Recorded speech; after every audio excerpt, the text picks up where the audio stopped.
Now, the Energy Minister, Josh Frydenberg, joins me. And you'd welcome this news very much so from Origin, that they've committed to reduce prices for Queensland and South Australia and freeze prices in New South Wales and the ACT.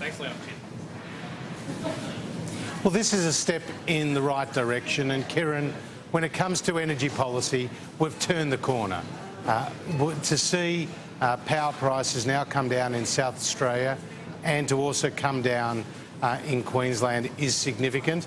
And of course in New South Wales we saw higher coal prices through the year and some other pressures on that market. So for their prices to remain flat is also an outcome that we can live with. But going forward we want to reduce power prices even more, and we are going in the right direction.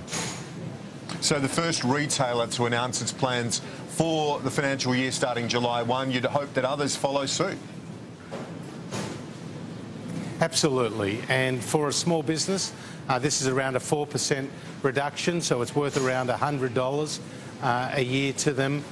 Clearly, we want to see more movement in power prices, but through the steps the government is taking to intervene into the gas market, to rein in the powers of the network companies, to put in place more storage and backup, and of course the National Energy Guarantee, which will see the average household save around $300 a year compared to what would occur under Labor, and to see businesses save a lot more is very significant.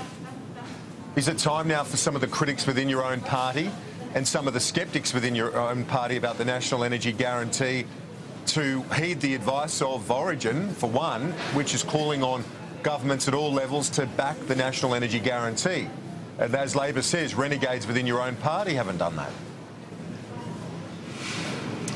Well, as you know, the National Energy Guarantee has received an unprecedented level of support, whether it's from the big energy users like the BHPs, the BlueScopes, the Dow Chemicals, the Rio Tintos, to the industry bodies like the irrigators, like the National Farmers, the Business Council of Australia, the Australia Chamber of Commerce and Industry, and of course the energy users, producers themselves. But as for my own colleagues, I know that they understand how important it is to get a mechanism in place that will provide the reliability and the affordability our system needs.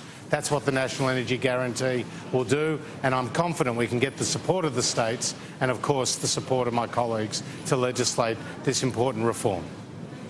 And have you urged privately this sort of outcome when you speak to CEOs of companies like Origin? Have you been in talks urging them to take the lead on this? Because obviously this provides a better context by which you can now make the case on the National Energy Guarantee in a climate where finally the prices are starting to turn around.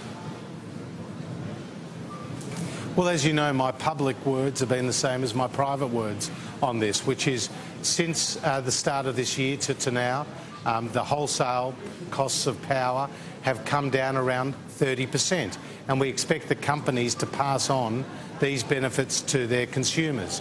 And I believe that the consumers do need some price relief. So that is why these movements are a positive start and are a sign that we've turned the corner. Let's not forget, Kieran, that when the Labor government was last in power, during the Rudd-Gillard-Rudd years, power prices went up every year under Labor in Sydney, in Melbourne, in Sydney, in Adelaide and in Brisbane. That has not been the case now that we've turned the corner. And this is why today's announcement from Origin is positive and significant. Finally, it's World Environment Day. You're at a supermarket there. We can see the produce behind you, and the big supermarkets committing to phasing out single-use plastic bags.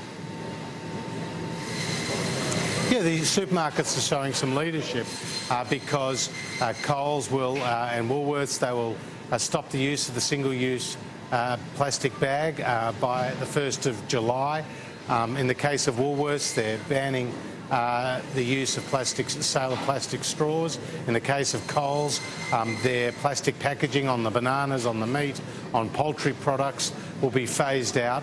And this is really good news for our environment. Across Australia, we use 5.7 billion single-use plastic bags a year. and this contributes to the 13 million tonnes of plastics that goes into the marine environment and creates a lot of damage. So we do need to do better, and this year's World Environment Day message is beating plastic solution. The Commonwealth is working hard with the states to phase out the use of microbeads, to support these various initiatives that the companies are taking, as well as the states.